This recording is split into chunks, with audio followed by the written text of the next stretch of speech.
ജീവമൊഴി കാൽവരിനാഥന്റെ സ്നേഹമൊഴി തിരുനിറത്താൽ ജീവനേകും യേശുനാഥന്റെ ജീവമൊഴി ജീവധാര ജീവധാര ജീവധാര.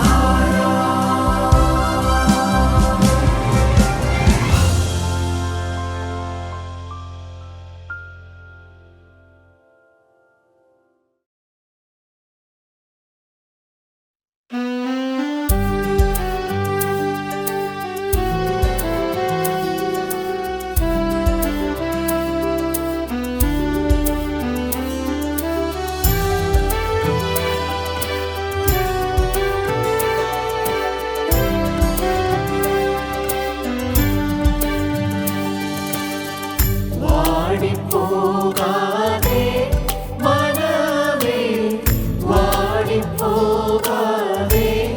മനമേ വാടിപ്പോകാതെ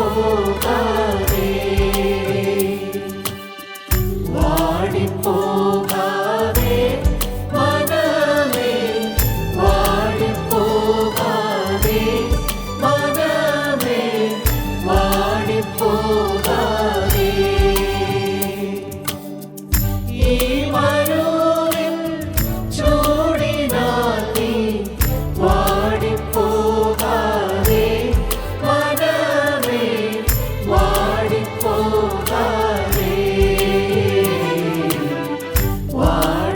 വാടിപ്പോകാതെ മനമേ വാടിപ്പോകാതെ മനമേ വാടിപ്പോകാതെ.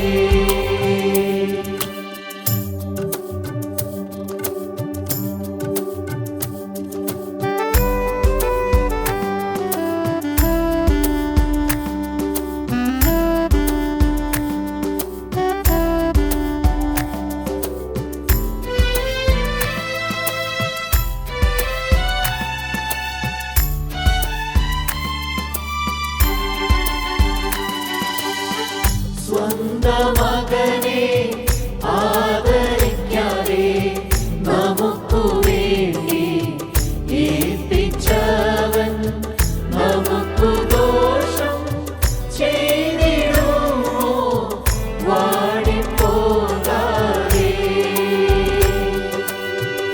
ഏലിയാവിനു കാക്കയാലെ അപ്പം കൊടുത്ത യേശുനാഥൻ ഇന്നും നമുക്കായി കരുതുന്നതിനാൽ വാടിപ്പോകാതെ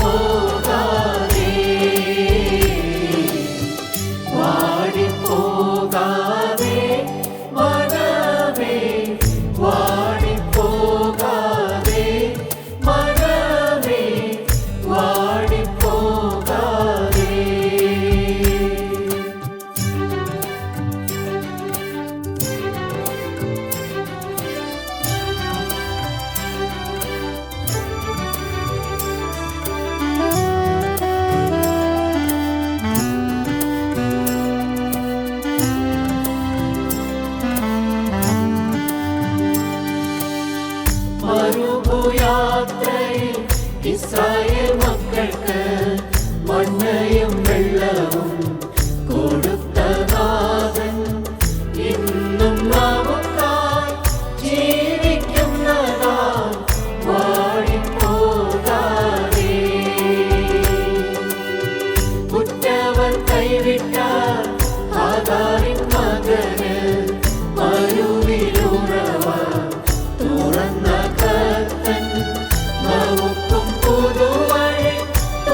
ചൂളമധ്യത്തിൽ എരിഞ്ഞെന്നാലും പടകുലഞ്ഞ് വലഞ്ഞെന്നാലും നാലാമനായവൻ വെളിപ്പെടുമേ വാടിപ്പോകാതെ.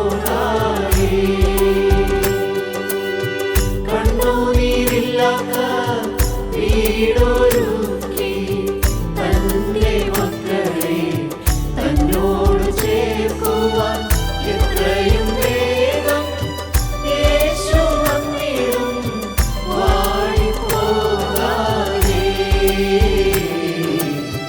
വാടിപ്പോകാതെ മനമേ വാടിപ്പോകാതെ മനമേ വാടിപ്പോകാതെ.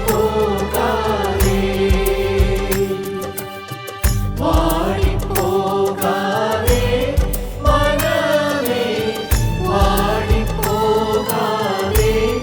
മനമേ വാടിപ്പോകാതെ. ഈ മരുവിൻ ചൂടിനാൽ നീ വാടിപ്പോകാതെ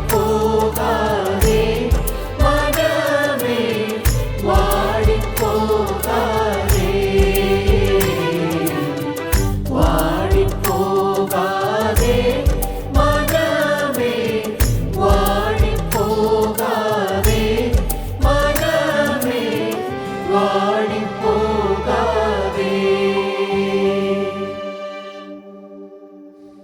ത്രിയേക ദൈവത്തിന് സ്തുതി. കർത്താവിൻ്റെ പരിശുദ്ധ തിരുനാമം മഹത്വപ്പെടുമാറാകട്ടെ. കർത്താവിനാൽ അനുഗ്രഹിക്കപ്പെട്ട വിശ്വാസികളുടെ സമൂഹത്തിന് യേശുക്രിസ്തുവിൻ്റെ അതിപരിശുദ്ധമായ നാമത്തിൽ എൻ്റെ സ്നേഹവന്ദനം. വെളിപ്പാട് പുസ്തകം 20-ാം അധ്യായം 6-ാം വാക്യത്തിൽ നാം ഇപ്രകാരം വായിക്കുന്നു: ഒന്നാമത്തെ പുനരുത്ഥാനത്തിൽ പങ്കുള്ളവൻ ഭാഗ്യവാനും വിശുദ്ധനുമാകുന്നു, അവരുടെ മേൽ രണ്ടാം മരണത്തിന് അധികാരമില്ല. ഒരു വിശ്വാസിയുടെ ഏക പ്രത്യാശ ഒന്നാമത്തെ പുനരുത്ഥാനമാണ്. അതവൻ പ്രാർത്ഥിക്കാറുണ്ട്. കർത്താവേ, എൻ്റെ രണ്ടാമത്തെ എഴുന്നള്ളത്തിനായി ഞങ്ങൾ നോക്കിപ്പാർക്കുന്നു. അതിന് യോഗ്യതയുള്ളവർ ആരാണ് എന്നോട് വ്യക്തമായി പറയുന്നുണ്ട്. ഒന്നാമത്തെ പുനരുത്ഥാനത്തിൽ പങ്കുള്ളവൻ ഭാഗ്യവാനും വിശുദ്ധനുമാകുന്നു. അതാണ് അവൻ്റെ യഥാർത്ഥ ഭാഗ്യാവസ്ഥ. അത് വിശുദ്ധന്മാർക്ക് മാത്രമുള്ളതാണ്. ആ ഒന്നാമത്തെ പുനരുത്ഥാനത്തിൽ പങ്കില്ലാത്തവന് പിന്നീട് പങ്ക് കിട്ടുന്നത് ശിക്ഷാവിധിക്കാണ്. അതിന് മാറ്റമുള്ളത് ഒറ്റയ്ക്കൊരു കൂട്ടർക്കാണ്, ഇസ്രായേൽ ജനത്തിന് മാത്രം. കർത്താവിൻ്റെ രണ്ടാമത്തെ വരവിൻ്റെ ഒന്നാം ഘട്ടമായ മേഘപ്രത്യക്ഷതയിൽ ഒന്നാമത്തെ പുനരുത്ഥാനം നടക്കും. എന്നാൽ 7 വർഷത്തിന് ശേഷം കർത്താവായ യേശുക്രിസ്തു വീണ്ടും വരും, ഒലിവുമലയിലേക്ക് വരും. ഒന്നാമത്തെ പുനരുത്ഥാനത്തിൽ പങ്കുള്ള മണവാട്ടി സഭയെയും കൊണ്ടുവരും. ഒലിവുമലയിലേക്ക് കർത്താവായ യേശുക്രിസ്തു വരും. അന്ന് കർത്താവിൻ്റെ രണ്ടാമത്തെ വരവിൻ്റെ രണ്ടാമത്തെ ഘട്ടമായ മഹത്വ പ്രത്യക്ഷത. അങ്ങനെ വരുന്നത് മാനസാന്തരപ്പെട്ട യഹൂദനെ വീണ്ടെടുക്കുവാനാണ്. കർത്താവിൻ്റെ ഒന്നാമത്തെ വരവിൽ യഹൂദൻ യേശു യഥാർത്ഥ ക്രിസ്തുവാണെന്ന് വിശ്വസിച്ചിരുന്നില്ല. അവൻ വരുവാനുള്ള മശിഹായാണെന്ന് അവൻ വിശ്വസിച്ചില്ല. അവൻ്റെ ബുദ്ധി കൊണ്ട് അവൻ അളന്നു, ഇത് ഡ്യൂപ്ലിക്കേറ്റാണ്, ഇവൻ സാക്ഷാൽ ക്രിസ്തു അല്ല എന്ന് യഹൂദൻ കണക്കാക്കി. അതുകൊണ്ട് അവനെ ക്രൂശിച്ചു. എന്നാൽ തങ്ങൾ ക്രൂശിച്ചത് സാക്ഷാൽ മശിഹായെ ആണെന്ന് തിരിച്ചറിയുന്ന യഹൂദൻ എതിർ ക്രിസ്തുവിൻ്റെ പീഡനകാലത്ത് അവൻ അനുതപിക്കും. അവർ കുത്തിയവങ്കലേക്ക് നോക്കും. പ്രേകജാതനെക്കുറിച്ച് വിലപിക്കുന്നത് പോലെ വിലപിക്കും. അവർ ആദ്യജാതനെക്കുറിച്ച് നിലവിളിക്കുന്നത് പോലെ അവർ നിലവിളിക്കും. അങ്ങനെ നിലവിളിച്ച്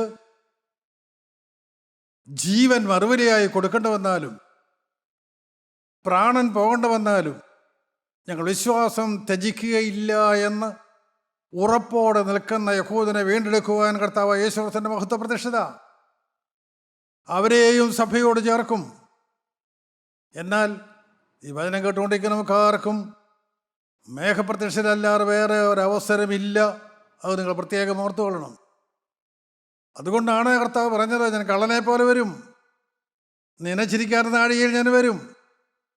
കർത്താവിൻ്റെ ഒന്നാമത്തെ പുനരുത്ഥാനം, ആ ഒന്നാമത്തെ പുനരുത്ഥാനത്തിന് വേണ്ടി നമുക്ക് ഓരോരുത്തർക്കും ഒരുങ്ങേണ്ടിയിരിക്കുന്നു. വെളിപ്പാട് പുസ്തകം 16-ാം അധ്യായം 15-ാമത്തെ വാക്യത്തിൽ നാം ഇപ്രകാരമാണ് വായിക്കുന്നത്: ഞാൻ കള്ളനെ പോലെ വരും. തൻ്റെ ലജ്ജ കാണുമാറ് നഗ്നനായി നടക്കാതിരിപ്പാൻ തൻ്റെ ഉടുപ്പ് സൂക്ഷിച്ചും ജാഗരിച്ചും കൊള്ളുന്നവൻ ഭാഗ്യവാൻ. തൻ്റെ ലജ്ജ കാണുമാറ് നഗ്നനായി നടക്കാതിരിപ്പാൻ. അത് നാം ഓരോരുത്തരും വ്യക്തിപരമായി ചെയ്യേണ്ടതാണ്. ഈ ഭൂമിയിൽ ജീവിക്കുന്ന നമുക്ക് സ്വാതന്ത്ര്യമുണ്ട്. ആ സ്വാതന്ത്ര്യത്തിൻ്റെ മേൽ സൃഷ്ടാവായ ദൈവം പോലും കൈവെക്കുകയില്ല. അവൻ്റെ നഗ്നത കർത്താവ് മറച്ചു കൊടുത്തു. നമുക്ക് ഓരോരുത്തർക്കും അറിയാം, ഏദൻ തോട്ടത്തിൽ നഗ്നനായി ഭയന്ന് വിറച്ച് മരങ്ങളുടെ ഇടയിൽ മറഞ്ഞു നിൽക്കുന്ന മനുഷ്യനെ വിളിച്ച് ഏദൻ തോട്ടത്തിൽ ആദ്യമായൊരു യാഗം നടന്നു. നിത്യനായ ദൈവം ഒരു കുഞ്ഞാടിനെ കൊന്നതിൻ്റെ തോലുകൊണ്ട് ആദാമിൻ്റെയും ഭാര്യയുടെയും നഗ്നത മറച്ചു. ദൈവത്തിന് സ്തോത്രം. പ്രിയപ്പെട്ടവരെ, ആ കുഞ്ഞാടെ കർത്താവായ യേശുക്രിസ്തുവായിരുന്നു. 2000 വർഷങ്ങൾക്ക് മുമ്പ് ഗോകുൽത്തായിലെ മരക്കുരിശന്മേൽ യാഗമായി തീർന്ന കർത്താവിന് നിഴലായിരുന്നു അത്. ആദാം കണ്ടുകൊണ്ട് കണ്ടതാണ്. ആ യാഗമൃഗത്തെ ദൈവം കൊല്ലുന്നത് ആദാം കണ്ടു. അതിന് തോലുകൊണ്ട് തങ്ങളുടെ നഗ്നത മറയ്ക്കുന്നവരറിഞ്ഞതാണ്. പ്രിയപ്പെട്ടവരെ, ആ ഓരോ വ്യക്തിക്കും ദൈവം സ്വാതന്ത്ര്യം കൊടുത്തിട്ടുണ്ട്. നഗ്നനായി നടക്കാതിരിപ്പാൻ, തൻ്റെ ലജ്ജ കാണുമാർ നഗ്നനായി നടക്കാതിരിപ്പാൻ തൻ്റെ ഉടുപ്പ് സൂക്ഷിച്ചും ജാഗരിച്ചും കൊള്ളുന്നവൻ ഭാഗ്യവാൻ. എനിക്ക് ലഭിച്ചിരിക്കുന്ന ഉടുപ്പ് നീതിയൻ വസ്ത്രം. അത് കറ പുരളാതെ ചെളി പറ്റാതെ സൂക്ഷിക്കേണ്ടത് എൻ്റെ കടമയാണ്. അവിടെ മറ്റാർക്കും യാതൊരു പങ്കുമില്ല. വ്യക്തമായി ഓർക്കുക, തൻ്റെ ലജ്ജ കാണുമാർ നഗ്നനായി നടക്കാതിരിപ്പാൻ തൻ്റെ ഉടുപ്പ് സൂക്ഷിച്ചും ജാഗരിച്ചും കൊള്ളുന്നവൻ ഭാഗ്യവാൻ. എഫേസ്യ ലേഖനം 4-ാം അധ്യായത്തിൻ്റെ 24-ാമത്തെ വാക്യത്തിൽ അപ്പോസ്തലനായ പൗലോസ് പ്രകാരം പറയും: സത്യത്തിൻ്റെ ഫലമായ നീതിയിലും വിശുദ്ധിയിലും ദൈവാനുരൂപമായി സൃഷ്ടിക്കപ്പെട്ട പുതുമനുഷ്യനെ ധരിച്ചുകൊള്ളുവീൻ. സത്യത്തിൻ്റെ ഫലമായ നീതിയിലും വിശുദ്ധിയിലും ദൈവാനുരൂപമായി സൃഷ്ടിക്കപ്പെട്ട പുതുമനുഷ്യനെ ധരിച്ചുകൊള്ളുവീൻ. സ്തോത്രം. നാം പ്രാകൃതരായിരുന്നു, നാം ജഡീകരായിരുന്നു, നാം ഈ ലോകത്തിലേക്ക് നോക്കി ജീവിച്ചവരായിരുന്നു, ഈ ജീവനുള്ള ദൈവത്തെ തിരിച്ചറിയാത്തവരായിരുന്നു. എല്ലാം സത്യമാണ്. എന്നാൽ അപ്പോസ്തലൻ ഓർപ്പിക്കുകയാണ്, നിങ്ങൾ സ്നാനപ്പെട്ടപ്പോൾ, നിങ്ങൾ മാമോദിസ മുങ്ങിയപ്പോൾ സത്യത്തിൻ്റെ ഫലമായ നീതിയിലും വിശുദ്ധിയിലും ദൈവാനുരൂപമായി സൃഷ്ടിക്കപ്പെട്ട പുതുമനുഷ്യനെ ധരിച്ചുകൊള്ളുവീൻ. നാം ഒരു പുതിയ മനുഷ്യനെ ധരിച്ചു. ആരാണത്? നമ്മുടെ നഗ്നത മറയ്ക്കുന്ന പുതിയ മനുഷ്യൻ. അവരത്രേ കർത്താവായ യേശുക്രിസ്തു, മറ്റാരുമല്ല. ആ പുതുമനുഷ്യനെ ധരിച്ചവരാണ് ഓരോ വിശ്വാസികളും. വീണ്ടും അപ്പോസ്തലൻ ഓർപ്പിച്ചു, ഗലാത്യ ലേഖനം 3-ാം അധ്യായം 27-ാം വാക്യത്തിൽ: ക്രിസ്തുവിനോട് ചേരുവാൻ സ്നാനമേറ്റിരിക്കുന്ന നിങ്ങളെല്ലാവരും ക്രിസ്തുവിനെ ധരിച്ചിരിക്കുന്നു. ക്രിസ്തുവിനോട് ചേരുവാൻ സ്നാനമേറ്റവരായ നാം എല്ലാവരും ക്രിസ്തുവിനെ ധരിച്ചിരിക്കുന്നു. പ്രിയപ്പെട്ടവരെ, ഞാനും നിങ്ങൾ ആരും തന്നെ ക്രിസ്ത്യാനികളായി ജനിച്ചവരല്ല. ക്രിസ്തീയ മാതാപിതാക്കന്മാരാൽ ജനിക്കപ്പെട്ടവരാണ്, സത്യമാണ്. പക്ഷേ നാം ക്രിസ്ത്യാനികളായിട്ടില്ല അന്നും. എപ്പോഴാണ് നാം ക്രിസ്ത്യാനിയായത്? മറക്കരുത്. ദൈവസന്നിധിയിലേക്ക് ചെന്ന ദൈവത്തോട് നാം ഒരു പ്രതിഷ്ഠയെടുത്തു. ദൈവത്തോട് തീരുമാനം പറഞ്ഞു. എന്താണ് ആ തീരുമാനം? സാത്താൻ ഞാൻ ഉപേക്ഷിക്കുന്നു. അത് വാക്കുകളിലോ ചില അക്ഷരങ്ങളിലോ എന്തെങ്കിലും വ്യത്യാസമുണ്ടെന്നല്ലാതെ മറ്റ് വ്യത്യാസങ്ങളൊന്നുമില്ല. സാത്താനെയും അവൻ്റെ സൈന്യത്തെയും ഞാൻ ഉപേക്ഷിക്കുന്നു. മസ്യഹാരം വരാന് വരുവാനുള്ള മസ്യഹായെ എൻ്റെ കർത്താവും എൻ്റെ രക്ഷിതാവുമായി ഞാനത് സ്വീകരിക്കുന്നു. ദൈവത്തോട് വാക്ക് പറഞ്ഞപ്പോൾ അന്ന് സ്നേഹവാനായ ദൈവം, നിത്യനായ ദൈവം, കർത്താവായ യേശുക്രിസ്തുവിൻ്റെ തിരുരക്തത്താൽ നമ്മെ കഴുകി ശാപങ്ങളും ബന്ധനങ്ങളും കർത്താവ് മാറ്റി നമ്മളെ സ്വതന്ത്രരാക്കി. എന്നിട്ട് നമ്മളെ ക്രിസ്തുവിനെ ധരിപ്പിച്ചു. അതാണ് അവിടെ വായിച്ചു കേട്ടത് 3-ാം അധ്യായം 27-ാം വാക്യത്തിൽ, ഗലാത്യർ 3:27. ക്രിസ്തുവിനോട് ചേരുവാൻ സ്നാനമേറ്റവരായ നിങ്ങളെല്ലാവരും ക്രിസ്തുവിനെ ധരിച്ചിരിക്കുന്നു. നാം എല്ലാവരും ധരിച്ചിരിക്കുന്നത് ക്രിസ്തുവിനെയാണ്. പ്രിയപ്പെട്ടവരെ, അർത്ഥം എന്താണ്? ഞാൻ നിങ്ങളും വസ്ത്രം ധരിക്കുന്നവരാണ്. മനുഷ്യർ കാണുന്നത് പുറമേയുള്ള വസ്ത്രമാണ്, അകത്തെ മനുഷ്യനെ അല്ല. നാം പുറമെ ഈ ലോകത്തോട് നടക്കുന്നുണ്ട്, ശരിയാണ്. ഈ തിന്മ നിറഞ്ഞ, പാപം നിറഞ്ഞ, അകൃത്യം നിറഞ്ഞതായ ഈ ഭൂമിയിലൂടെ നാം നടക്കാറുണ്ട്. നാം പലരെയും കുറ്റം പറയാറുമുണ്ട്. എന്നാൽ ലോകം നമ്മിൽ കാണുന്നത് നാം ധരിച്ചിരിക്കുന്ന വസ്ത്രമാണ്. അത് ക്രിസ്തുവാണ്. ക്രിസ്തുവിൻ്റെ സ്വഭാവമാണ് നമ്മിൽ നിന്ന് കാണേണ്ടത്. നമ്മിൽ നിന്ന് പുറത്തേക്ക് വരേണ്ടത് ക്രിസ്തുവിൻ്റെ സ്വഭാവമാണ്. ആ സ്വഭാവം നമ്മിൽ നിന്ന് വരുന്നുണ്ടോ? നിങ്ങൾ ശാന്തമായി ചിന്തിച്ചുകൊള്ളുക. വീണ്ടും നമുക്ക് വായിക്കാം. കൊലോസ്യ ലേഖനം 3-ാം അധ്യായം 9-10 വാക്യങ്ങളിൽ അപ്പോസ്തലനായ പൗലോസ് ഇപ്രകാരം പറഞ്ഞു: അന്യോന്യം ഭോഷ്ക് പറയരുത്. നിങ്ങൾ പഴയ മനുഷ്യനെ അവൻ്റെ പ്രവൃത്തികളോടുകൂടെ ഉരിഞ്ഞുകളഞ്ഞ് തന്നെ സൃഷ്ടിച്ചവൻ്റെ പ്രതിമപ്രകാരം പരിജ്ഞാനത്തിനായി പുതുക്കം പ്രാപിക്കുന്ന പുതിയ മനുഷ്യനെ ധരിച്ചിരിക്കുന്നുവല്ലോ. നാം ഒരു കാര്യം പ്രത്യേകം ഓർക്കണം. നാം സ്നാനപ്പെട്ടപ്പോൾ, നാം ക്രിസ്ത്യാനിയായപ്പോൾ ഞാൻ ആരായി തീർന്നു? ദൈവം എന്നെ ആരാക്കി തീർത്തു. ഞാൻ വില കൊടുക്കാതെയാണ് ദൈവം സൗജന്യമായിട്ടെല്ലാം തന്നത്. എന്നാൽ എന്നെ ആരായിട്ടാണ് ആക്കി തീർത്തത്? നിങ്ങൾ പഴയ മനുഷ്യനെ അവൻ്റെ പ്രവൃത്തികളോടുകൂടെ ഉരിഞ്ഞു കളഞ്ഞ് തന്നെ സൃഷ്ടിച്ചവൻ്റെ പ്രതിമപ്രകാരം പരിജ്ഞാനത്തിനായി പുതുക്കം പ്രാപിക്കുന്ന പുതിയ മനുഷ്യനെ ധരിച്ചിരിക്കുന്നുവല്ലോ. വളരെ കൃത്യമാണ്, വളരെ വ്യക്തമാണ്. ഓരോ വിശ്വാസിയും പുതിയ മനുഷ്യനെ ധരിച്ചവനാണ്. പഴയ മനുഷ്യനെ ഉരിഞ്ഞു കളഞ്ഞവരാണ്. പഴയ പ്രകൃതങ്ങളിൽ നമ്മിൽ കണ്ടുകൂടാ. പഴയ ഭാവം നമ്മളിൽ വന്നുകൂടാ. അവരിൽ തിന്മ വന്നുകൂടാ. നന്മയല്ലാതെ തിന്മ വന്നു വരരുത്. അതുകൊണ്ടാണ് അപ്പോസ്തലനായ പൗലോസ് പറയുന്നത്, നിങ്ങളുടെ വാക്ക് ഉവ്വ് ഉവ്വ് എന്നും ഇല്ല ഇല്ല എന്നുമായിരിക്കട്ടെ. അത് കർത്താവായ യേശുക്രിസ്തു വ്യക്തമായി പറഞ്ഞതാണ്. ഇതിലധികമായൊരു ദുഷ്ടനിൽ നിന്ന് വരുന്നു. നിങ്ങളുടെ വാക്കുകൾ, ഈ ഭൂമിയിലെ നിങ്ങളുടെ വാക്കുകൾ ഉവ്വ് ഉവ്വ് എന്നും ഇല്ല ഇല്ല എന്നുമായിരിക്കട്ടെ. ഇതിലധികമായൊരു ദുഷ്ടനിൽ നിന്ന് വരുന്നു. പ്രിയപ്പെട്ടവർ, നമ്മുടെ വാക്കുകളിൽ വളഞ്ഞ വഴികൾ വരുന്നുണ്ടോ? ദ്വയാർത്ഥ പ്രയോഗങ്ങൾ വരുന്നുണ്ടോ? സത്യം മറച്ചു വെച്ചുകൊണ്ട് നാം പറയാറുണ്ടോ? ഓർത്തുകൊള്ളുക, വളഞ്ഞവനകത്തുണ്ട്. ക്രിസ്തു നിങ്ങളിൽ മാറിക്കഴിഞ്ഞു. പുതുമനുഷ്യനെ മാറിക്കഴിഞ്ഞു. അവനെ നിങ്ങൾ സ്വയം ഉരിഞ്ഞു കളഞ്ഞു കഴിഞ്ഞു. ദൈവമക്കളെ, ദൈവത്തിന് അപമാനമാണ്. നാം ഈ ഭൂമിയിൽ നഗ്നരായി നടക്കുന്നവരാണ്. നാം പറയുന്നതിലൊന്നും ആദരം വസ്ത്രമൊക്കെ ധരിച്ചിട്ടുണ്ട്, ഞാൻ നല്ല മാന്യനാണ്, ഞാൻ വലിയ ഉന്നത സ്ഥാനത്തിരിക്കുന്ന വ്യക്തിയാണെന്നൊക്കെ നാം പറയും. പക്ഷെ ആത്മമണ്ഡലത്തിൽ സ്നേഹവാനായ ദൈവം, നിത്യനായ ദൈവവും മാലാഖമാരും നമ്മെ നോക്കി കരയുകയാണ്. നാം നഗ്നരായി നടക്കുകയാണ്. ആ വസ്ത്രം നമ്മളിൽ നിന്ന് നഷ്ടപ്പെട്ടു പോയിട്ടുണ്ടോ? നാം വളരെ ഗൗരവത്തോടെ ചിന്തിക്കേണ്ടിയിരിക്കുന്നു. നാം പുതിയ മനുഷ്യനെ ധരിച്ചവരാണ്. ആരാണ് ആ പുതിയ മനുഷ്യൻ? പ്രിയപ്പെട്ടവർ, പിതാവായ ദൈവത്തിൻ്റെ വലത്തുഭാഗത്തിരുന്ന, പിതാവിൻ്റെ പ്രമോദമായിരുന്ന മാലാഖമാരുടെ സ്തുതികളെ ഏറ്റുവാങ്ങിക്കൊണ്ട് പിതാവിൻ്റെ വലത്ത് ഭാഗത്ത് എന്നും ഇരുന്നവനായ പുത്രൻ, ആ പുത്രൻ ഈ ഭൂമിയിലേക്ക് ഇറങ്ങി വന്ന എന്തിന്? എന്നെ നിങ്ങളെ ഉയരത്തിലേക്ക് കൊണ്ടുപോകുവാൻ. സ്തോത്രം. മറക്കരുത്, നാം നന്ദിയില്ലാത്തവരായി പോകരുത്. പാപം ചെയ്യുന്നവൻ നന്ദിയില്ലാത്തവനാണ്. പാപം ചെയ്യുന്നവൻ ദൈവത്തെ മറക്കുന്നവനാണ്. അവൻ വിശ്വാസി അല്ല. പ്രിയപ്പെട്ടവരെ, നിങ്ങൾ വ്യക്തമായി ധരിച്ചു കൊള്ളുക. നിങ്ങൾക്ക് അവിശ്വാസമുണ്ടെങ്കിൽ നിങ്ങൾ നിങ്ങളിൽ നിന്ന് മാറ്റിക്കൊള്ളുക. ഈ ശാപകരമായ അവസ്ഥയിൽ നിങ്ങൾ മുന്നോട്ട് പോകാൻ ഇടവരരുത്. കർത്താവ് രണ്ടാമത്തെ വരവെടുത്തു. ഒന്നാമത്തെ പുനരുദ്ധാനം ആകുന്നു. ആ ഒരു ശബ്ദം കേൾക്കാറായിരിക്കുന്നു. പ്രിയപ്പെട്ടവരെ, നാം പറക്കാൻ ഒരുങ്ങേണ്ട സമയമാണ്. ഇനി നമ്മുടെ ജീവിതത്തിൽ തിന്മയുണ്ടെങ്കിൽ, തിന്മയുടെ മനോഭാവം നമ്മിലുണ്ടെങ്കിൽ അത് മാറ്റേണ്ട സമയമാണ്. തന്നെ സൃഷ്ടിച്ചവൻ്റെ പ്രതിമപ്രകാരം പരിജ്ഞാനത്തിനായി പുതുക്കം പ്രാപിക്കുന്ന പുതിയ മനുഷ്യനെ ധരിച്ചിരിക്കുന്നുവല്ലോ. അന്ന് സൗജന്യമായി ആ പുതിയ മനുഷ്യനെ നമുക്ക് ധരിക്കാൻ തന്നതാണ്. നീതിയൻ വസ്ത്രം തന്നതാണ്. നമ്മുടെ കറപുരണ്ട വസ്ത്രങ്ങൾ പറിച്ചുരിഞ്ഞ് കളഞ്ഞതാണ്.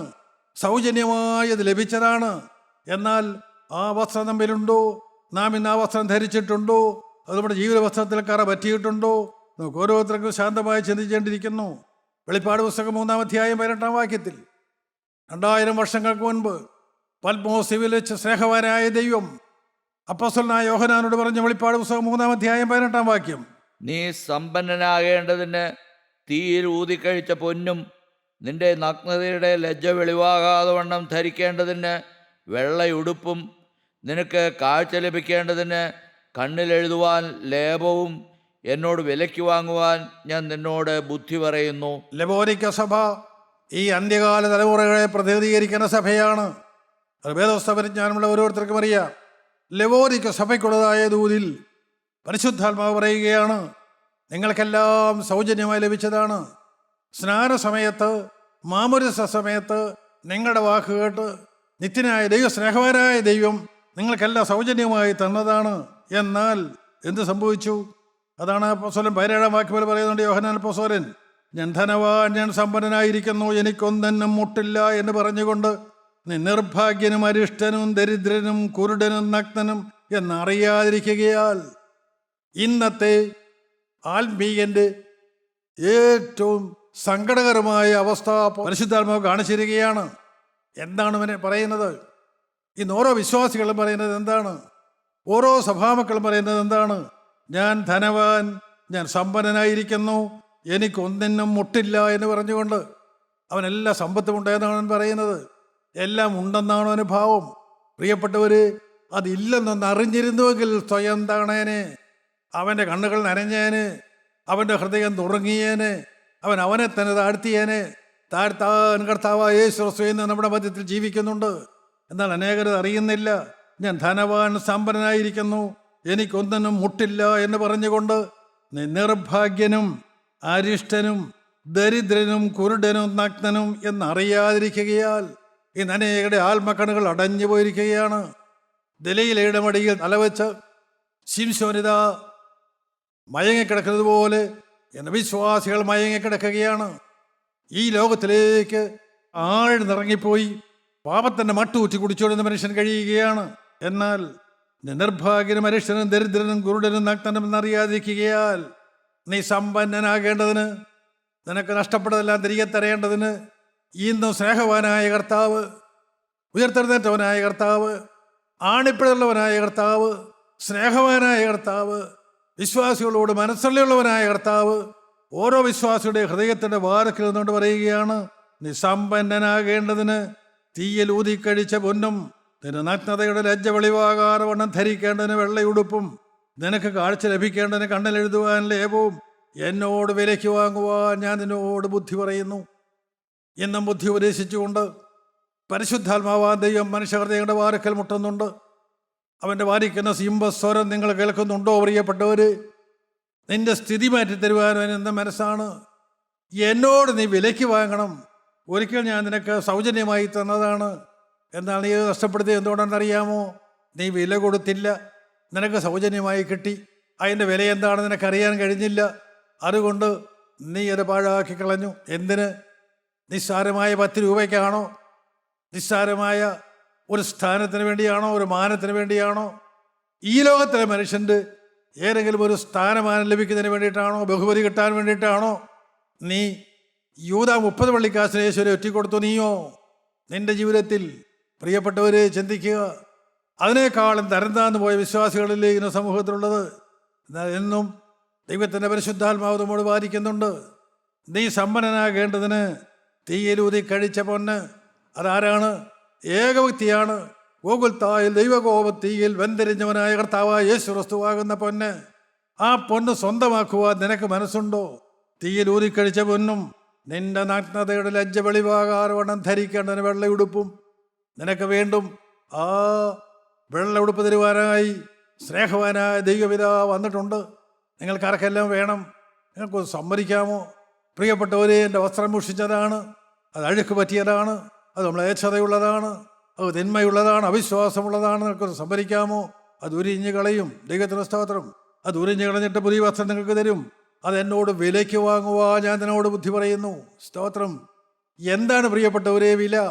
ഈ അന്ത്യകാല തലമുറയിൽ നഷ്ടപ്പെടുത്തിയല്ല തിരികെ കിട്ടാൻ എന്താണ് വില? ഒന്നേ ഉള്ളൂ, നീ നിന്നെ തന്നെ ദൈവത്തിന് കൊടുക്കുക. സ്തോത്രം. പ്രിയപ്പെട്ടവരെ, ആർക്കരാവിന് മനസ്സിലാവും? പരിശുദ്ധ ദൈവാലയത്തിലേക്ക് കിടക്കുമ്പോൾ നാം പ്രാർത്ഥിക്കുന്ന ഒരു പ്രാർത്ഥന ഞാനൊക്കെ കാണാതെ പഠിച്ച് പ്രാർത്ഥിച്ച പ്രാർത്ഥനയുണ്ട്. ദൈവമേ, ബഹുമതിപൂർവ്വം ഞാൻ നിൻ്റെ ഭവനത്തിലേക്ക് പ്രവേശിച്ച് എനിക്കുള്ള നേർച്ച കാഴ്ചകളെ ഞാൻ നിനക്ക് കഴിക്കും. എൻ്റെ കൊച്ചുനാളിൽ നിക്കറിട്ട് കൊണ്ട് ദൈവാലയത്തിലേക്ക് കിടക്കുമ്പോൾ ഞാനും പ്രാർത്ഥിച്ചിട്ടുണ്ട്. അന്ന് ഈ പ്രാർത്ഥന ചെല്ലുമ്പോൾ പോക്കറ്റിൽ തപ്പി നോക്കും, ചെറിയ നാണയത്തൊട്ട് പോക്കറ്റിലുണ്ടോ എന്ന്. ആ നേർച്ചയിടുന്ന പൈസയാണ് ദൈവത്തിന് കൊടുക്കുന്ന നേർച്ചയും കാഴ്ചയും എന്നാണ് അന്നത്തെ ധാരണ. എന്നാൽ പ്രിയപ്പെട്ട ദൈവവിതിൽ ഇന്നും നീ അവനോട് വിലയ്ക്ക് വാങ്ങുവാൻ ദൈവത്തിനോട് ബുദ്ധി പറയുന്നു. നഷ്ടപ്പെട്ടതെല്ലാം തിരികെ കിട്ടാൻ അവന് നീ കൊടുക്കേണ്ട വില എന്താണ്? നിന്റെ തകർന്ന ജീവിതം, ഇതുവരെയും ശത്രു തിന്ന് തീർക്കാറായിരിക്കുന്നതായ നിന്റെ ജീവിതം, ആ ഒരു മുറി അപ്പം കൊടുക്കാൻ മനസ്സുണ്ടോ? ഇപ്പോഴായിരിക്കുന്ന അവസ്ഥയിൽ അവശേഷിക്കുന്നതായ ഈ അപ്പം നിന്റെ കയ്യിലേക്ക് ഏൽപ്പിക്കുന്നു എന്ന് പറയാൻ ആരെങ്കിലും ഉണ്ടോ? പ്രിയപ്പെട്ടവര്, മുടിയനായ പുത്രൻ, ലൂക്കോസ് സുവിശേഷം 15-ാം അധ്യായത്തിൽ പറയുന്ന മുടിയനായ പുത്രൻ, അപ്പനോടുകൂടെ ജീവിച്ചവനായ ആ മകൻ, ഇളയ മകൻ, അപ്പൻ്റെ ഊടുമേശയിൽ അപ്പനോടൊപ്പം ഭക്ഷിച്ചവനായ ആ ഇളയ മകൻ, എല്ലാ സമൃദ്ധിയും സമ്പത്തും അനുഭവിച്ചവനായ ഇളയ മകൻ, അവന് തോന്നി പോരാ, ഈ സ്വാതന്ത്ര്യം പോരാ, അപ്പന് നിന്ന് അകന്നു പോകണം, കുറച്ചുകൂടെ സ്വാതന്ത്ര്യം വേണം. അവൻ അപ്പനോട് പറഞ്ഞു, എനിക്ക് വരേണ്ടുന്ന പങ്ക് തരയണമേ. വളരെ മാന്യമായിട്ടാണ് അവൻ ചോദിക്കുന്നത്. അപ്പൻ വീതം കൊടുത്തു, പങ്ക് കൊടുത്തു. അവൻ ആ പങ്കുമായി പോയി, അന്യദേശത്തേക്ക് പോയി. അന്യദേശത്ത് പോയി എല്ലാം ചെലവഴിച്ചു. സഹോദരീ സഹോദരങ്ങളെ, മാമോരീസ തൊട്ടിയിൽ നിന്ന് നിങ്ങൾ പ്രാപിച്ചതെല്ലാം നിങ്ങൾ നഷ്ടപ്പെടുത്തിയോ? ശാന്തമായി ചിന്തിക്കുക.